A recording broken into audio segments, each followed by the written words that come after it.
What's up guys, and welcome back to my Let's Play series for the Outer Worlds. In this episode we're going to be doing the final mission of the game, which is called Brave New World. What we have to do here is infiltrate Tartarus prison and free Phineas Wells, while also taking down the board once and for all. Hope you enjoy, and please remember to like and subscribe. Captain, as it appears we may soon be embarking for a maximum security prison planet, I believe the crew would like to speak with you to, as you humans put it, air some concerns.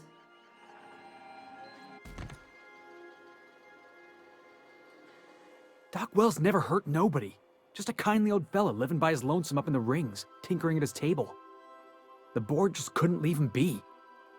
Mr. Phineas is just about the only person with power trying to do any kind of good in Halcyon. We gotta bust him out. To extract the scientist, you will need to infiltrate the labyrinth. But that course of action is likely to be quite dangerous, Captain. We can't abandon Phineas. We have to free him if we have any hope of saving this colony. I am programmed to warn you whenever you exhibit inclinations toward risky behavior. Breaking into Tartarus will not be easy. Getting in is the simple part. It's getting out again that's the trouble. Trust me, I know. Let's just do it. Kick down some doors, grab Doc Wells, and cut a path out. We don't need a plan. We got guns. If you really mean to do this, you should see to your final affairs and close out any unfinished business. Once you sneak into Tartarus, you may be there a while. Or permanently. We're doing it. Everyone strap in. If we don't make it, at least it'll be a great story. Got my trusty tossball stick, got my ass-kicking boots. I'm ready, boss. Outstanding. You can count on us, Captain. We're crew. For real crew. That means we got each other's backs. Right? Never thought I'd volunteer to break into a prison. Seems like your tendency towards risky behavior is rubbing off on me, Captain. Command not recognized. Waiting on your command, Captain. Alrighty folks, I'm just going to save the game real quick, and then I'll see you at the map.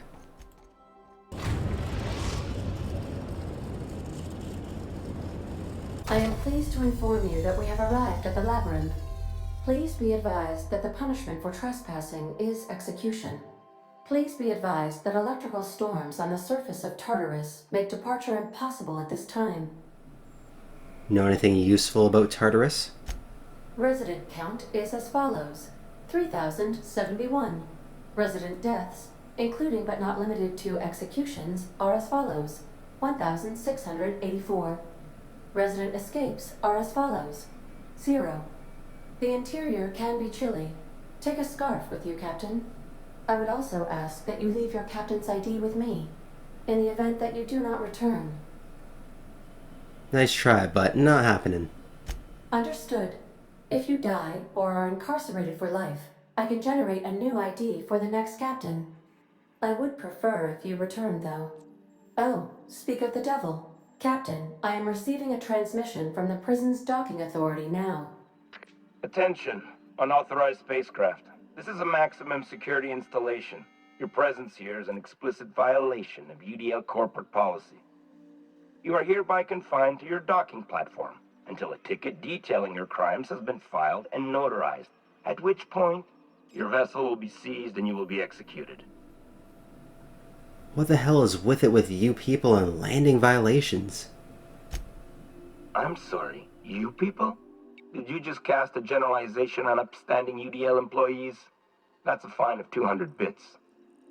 You're up to 5,708, not including the cost of your execution and the disposal of your remains, which will be assessed posthumously. Hey, how do I know you're a real officer underneath that helmet? Show me your biometric ID.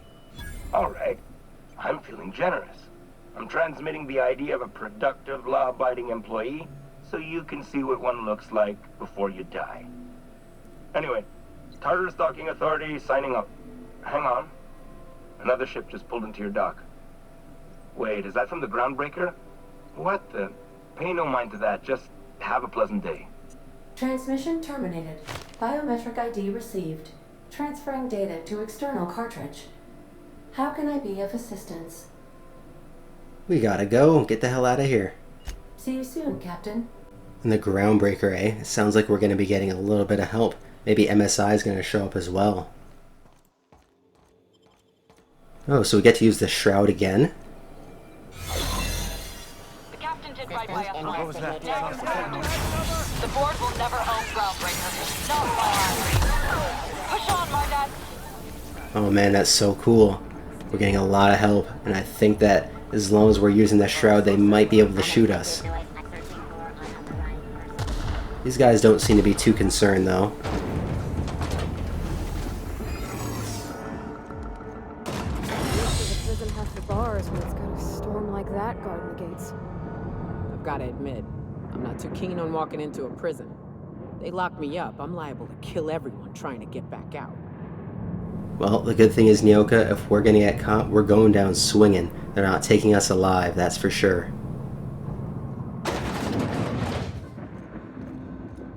Whew. We have a lot of shooting to do, Captain. So who's gonna come and help us out? I would obviously think that MSI stands out for me. The Iconoclasts are pretty much one and the same with them right now. But who else? I guess Edgewater? They didn't really seem to like us too much. We're definitely going to get interrogated here. Let's just try and make it as far as we possibly can. How the heck do we get up there? Processing sweeping crime in error. Employee information not found. Identify yourself. I'm an emergency transfer. My paperwork is still processing. Error. Transfer request not found. State your employer. Spacer's choice. Registered. A fine of 10,000 bits will be assessed in your corporation's ledger for failure to follow transfer procedures. Thank you for your cooperation. Goddamn 10,000 bits? That's a lot of frickin' money. Can we get through here? No. That's not going to be useful either. Let's try around this way. Ooh, an elevator. Perfect. So that's our way up. Like I mentioned in the previous episode, I'm expecting something big to happen in the finale. And I know that the Groundbreaker showing up is kind of cool, but it's not game-changing for me. I want something massive to happen. Looks like a loading screen ahead. I'll see you guys on the other side. Alrighty, we're back and ready to go. I think let's try this way over here. Locked doors are always good. Screw that terminal. Our shroud is back at full power. Don't have to worry about interrogation for a little bit. Now that I think about it, since we have the shroud and it's working so well, why does it even matter if these other factions show up? They're not really doing anything because we're just walking on by anyways. Let's go, troops. Stellar Base counting on us. I guess if we're trying to be totally aggressive and wipe everyone out here, then it'd be a different story, but that's just not how we play the game. Let's go through here, try and be as stealthy as possible. We don't want another interrogation unless we absolutely have to. I think it's inevitable, though.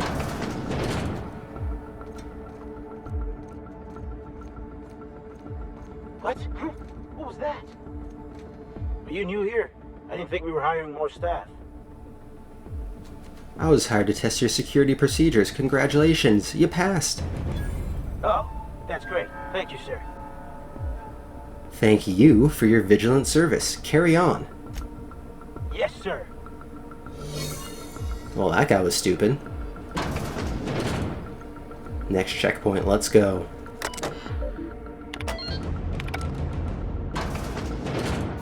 Well, look who it is. I'll be damned. I was prepping the studio for our announcement, and here you are as a bonus. I had heard you'd taken a mechanic under your wing. What's the matter, girl? Couldn't find actual employment? The captain's treated me right. Better than any of you bored folk ever have. I'm exactly where I want to be. Ah, I knew I smelled Monarch when you lot walked in. The stench of sulfur, depression, and desperate bravado is unmistakable. Keep talking, you'll be smelling iron. Ain't nobody so important I won't put a bullet in. When you go off and get yourself shot, try to avoid taking one to the face. I'll want it recognizable to show to my citizens. Get out of my way, Rockwell. I'm not in your way, you dullard. You talk to me. You want to go die in a blaze of glory? Be my guest. Besides, I don't know what you think you're doing here, but Sophia's doing good work up there with Phineas. Your efforts will be in vain. Please, Phineas would rather die than cooperate. Yes, he is an extraordinarily obstinate fellow, isn't he? Fine, he isn't working for us per se. Semantics, he'll come around. But that's between us. As far as my adoring citizens will know, we've turned a dangerous crackpot into a working-class man. It's a miracle. The crackpot is saving the frozen colonists you gave up on. Oh yes, go on, wake them up, add more mouths to feed. That'll solve our starvation problems. I don't know what half-baked plans that simpleton in a lab coat has been leading you through, but it's done. It's over. Let me ask you something, Captain. Have you at any point thought about not fucking up our entire society? We're helping, which is more than you can say. I'm making actual progress towards stabilization and recovery. You're just getting in the way. You prefer to keep riding this downward spiral? I can fix this place. If I and my people can ride it out in luxury and happiness, yes, I would. I don't know if you've noticed, Captain, but Halcyon's pretty much a lost cause. I'm gonna get your administration's cooperation one way or another. You are a captain of action. I'll give you that. Look, I'm not an unreasonable man. If you manage to storm the castle, as it were, and make it out of here with Phineas alive, I can't exactly afford more havoc than you've already caused. Fine. If you survive, you'll need someone to sell the rest of the board on your plan. You're damn right you will, otherwise I'm coming for you next. Having the chairman in our back pocket is just another good option that we have now. What the hell are those guys yelling about? Hopefully Junlei, Zora, and everyone else that we know are okay right now, but we have a mission to do and hopefully MSI is on their way next. I don't know who else it could possibly be at this point. Alright, MSI. I'm not one for rousing speeches, but the captain needs our help. So, get in there and fight!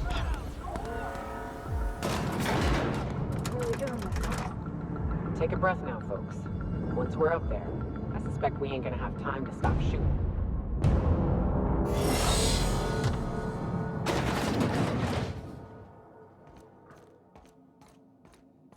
Captain, you have an uncanny talent for complicating my life. You've disrupted the balance of power. You've upset the natural order of things. You've introduced uncertainty, and there is nothing I despise more than uncertainty. It's over, Sophia. Stand down. I'm afraid I can't do that. I'm aware of your diplomatic talents, Captain. You have a gift for manipulation, but I warn you, I'm no easy mark. For all your talents, you are the enemy of Halcyon, and therefore you are my enemy. And you're gonna do your duty or die trying. I get it. Let's move it along. Dr. Wells is being held in my custody. His cooperation will prove invaluable, even if I have to beat it out of him. All that's left to do is put down this riot, arrest you, and then get on with the bloody business of saving this colony. Don't test me, Sophia. It's bad for your health. I'm aware of your propensity for violence. Halcyon is a bloodier place because of you. I wish you'd simply cooperated with me. You're the finest marksman in Halcyon. You could have been my gun. Do your worst, you psychopath. If you insist. This prison is equipped with an automechanical warden. I've had it programmed to eliminate you on sight and rinse your remains down a drain. And don't worry. I will inform Dr. Wells that you died heroically, or something. So it looks like we're going to be fighting an auto-mechanical. That's a good reason why you don't want to be taking flaws like that. If we are weak against robots, we'd be screwed. So I actually think that this could be a tough fight. Let's use this. Run over this way. Want to get behind it, see if it has any weak points, then chip away at it.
Holy shit, I actually had to go try-hard mode there for a second.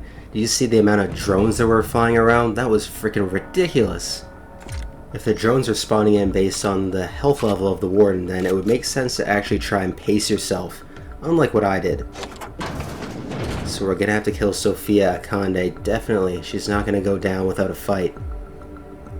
And even her personal residence ain't looking too sharp.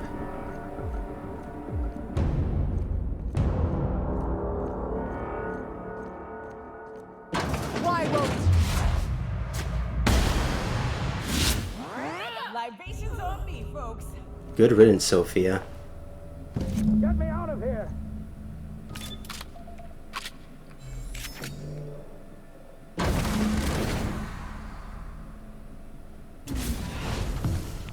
You don't know how glad I am to see you. You did the right thing. Akande was a monster. Her death was much deserved, and long overdue. And you lunatic, you broke into the board's own fortress just to rescue one doddering old man. You are absolutely out of your mind, and I can't begin to thank you enough. Are you kidding? The board never stood a chance against me. Ah, all in a day's work for you, huh? You've broken the board's stranglehold on this colony, and you saved my life. But there's still so much we have yet to accomplish. You and I are going to have to work harder than ever to save Halcyon. I'm afraid the situation is far worse than any of us ever anticipated. I don't like the sound of this at all. Earth has gone dark. We haven't received a single message in 3 years. There's been no communication, no signals, nothing. 2 years ago, the Earth's Directorate's frigate disappeared on their way back to Earth. We don't know what they discovered when they arrived, or if they arrived at all. So we've got to make do on our own. Seems to me that'll make us stronger in the end anyhow. You're quite right. We've got no choice but to make do on our own. You mean we're all alone out here? Really alone? I'm afraid so, Miss Holcomb.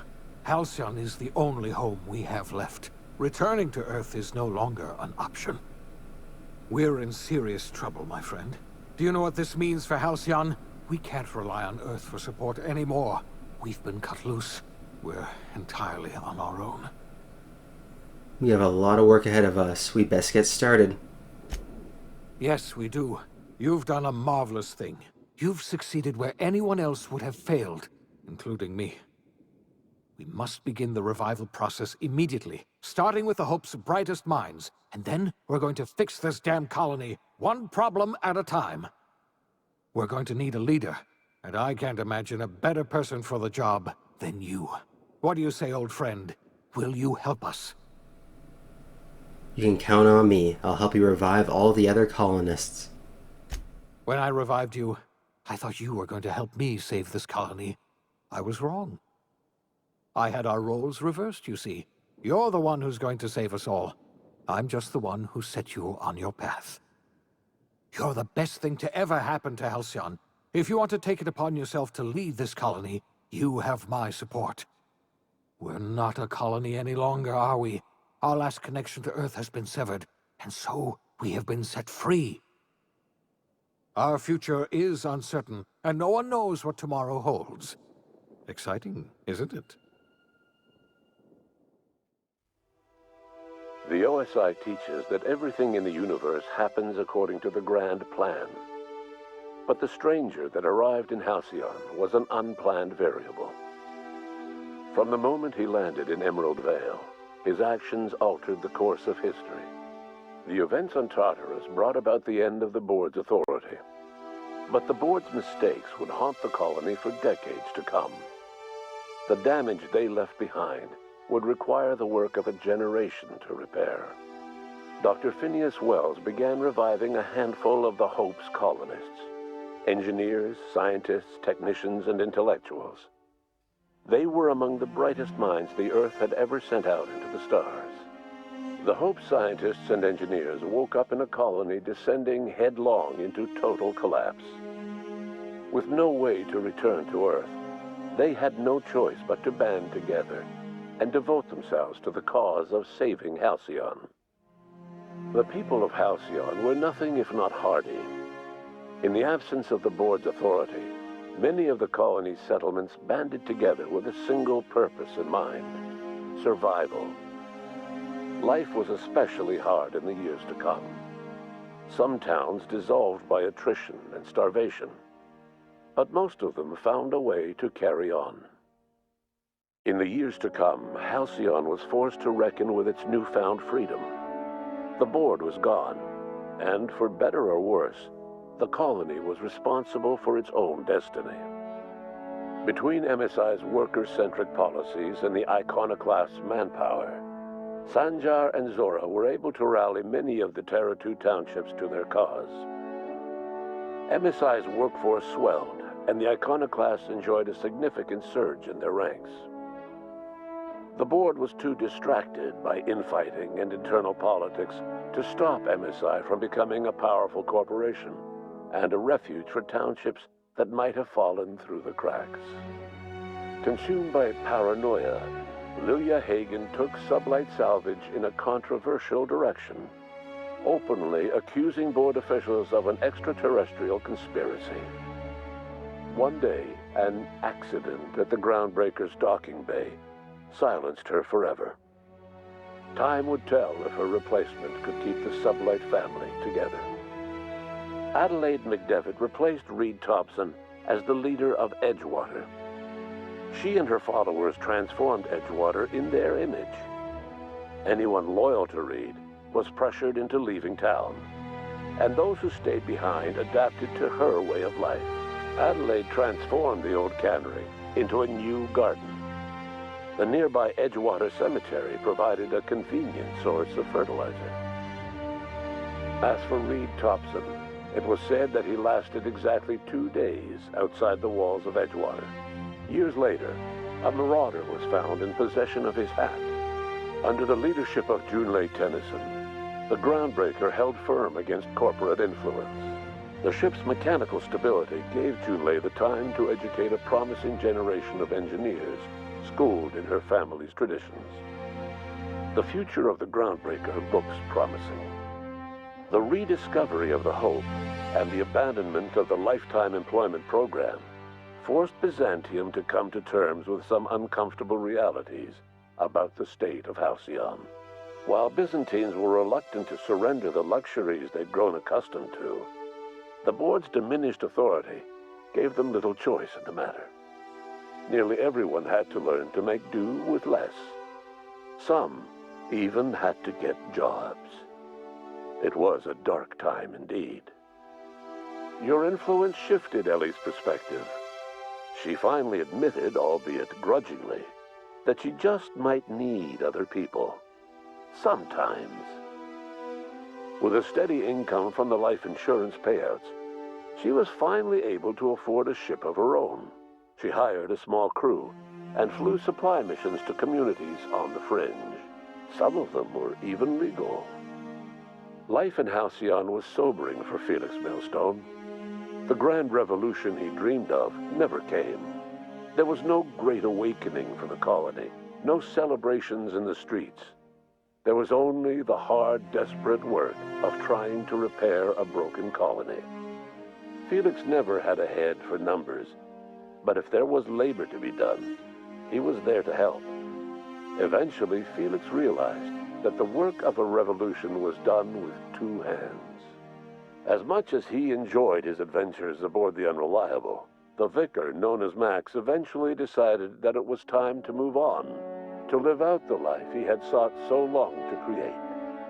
He knew there were many in the colony who carried burdens much worse than the ones he had struggled with, and he devoted himself to easing their suffering wherever he could. He only ever took up arms again to defend the defenseless. Unshackled from a lifetime of striving and fighting the universe and himself, Vicar Maximilian de Soto was finally at peace.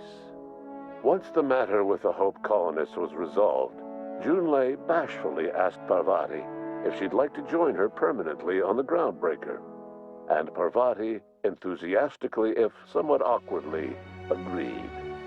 The stories of her adventures spread across the colony, and Parvati soon found herself the center of attention. Having served as the engineer of a renowned spacecraft, tramp freighters and wildcat miners sought her out by name, and in no time, she was a fixture in the Groundbreaker's mechanical ecosystem. She and Junlei were never far apart. Nyoka returned to Monarch to take another crack at making a permanent life for herself. She formed the Charon Group, a mercenary outfit of ragtag survivalists and wilderness experts. Anyone in need of a guide, or just looking to throw back a beer and swap stories, could find her camping on the trail or clearing an infestation. The SAM unit that accompanied you spread awareness of the product line's superior sanitation and maintenance capabilities across what was left of the colony. This led to a boost in SAM unit sales. Did you know that SAM units are the longest-lasting, toughest-acting cleaning solution in Halcyon? Minister Clark was released from house arrest, and his contact with you gave him a sense of renewed purpose and vigor. Once it became clear that no help would be coming from Earth, he threw his considerable efforts and talents into helping Halcyon manage the crisis before it. Chairman Rockwell served as the public face for the changes in Halcyon to come. Whenever you needed strings pulled or a voice to sell a policy change, Rockwell was only too happy to oblige. As for Dr. Phineas Wells, he spent his remaining years in his orbital lab. He eventually came to terms with his own past and was able to forgive the mistakes of his younger self by devoting his remaining years to serving the colony. Dr. Wells was able to revive many more scientists and engineers than he first expected, thanks to the additional batch of chemicals you stole from the Ministry. Wells never forgot about the human lives that were lost in acquiring these chemicals. In the end, Dr. Wells was able to save every scientist and engineer aboard the Hope. Over the next decade, nearly all of the Hope's remaining colonists were successfully revived. Halcyon saw a period of rapid technological and scientific advancement. Breakthroughs in dietary supplements saved the colony from starvation. Geoengineering projects and social reforms began to change the structure and character of the colony. Dr. Wells laid the groundwork for the project to save the colony, but he would never live to see the fruits of his labor. He passed away a few years later. His work was carried on by the scientists and engineers he revived. Today, Halcyon has stabilized. The people of the colony work hard to adapt to their new circumstances. Nearby colonies send aid and supplies. Life will never be easy in Halcyon, but for the first time in its history, there exists a sense of real, genuine hope about the future. And what about you, the unplanned variable in the history of Halcyon? Long after Wells passed away, you carried on his work with more energy, determination, and brilliance than he could ever muster. The years that followed were hard, but Halcyon survived by the efforts of the Hope's most promising colonists, the greatest of which was you. No one knows what's happened to Earth, and no one knows what the future has in store for Halcyon. All we know for certain is this: the name of the Unreliable and that of its intrepid captain will remain the subject of countless stories for years to come.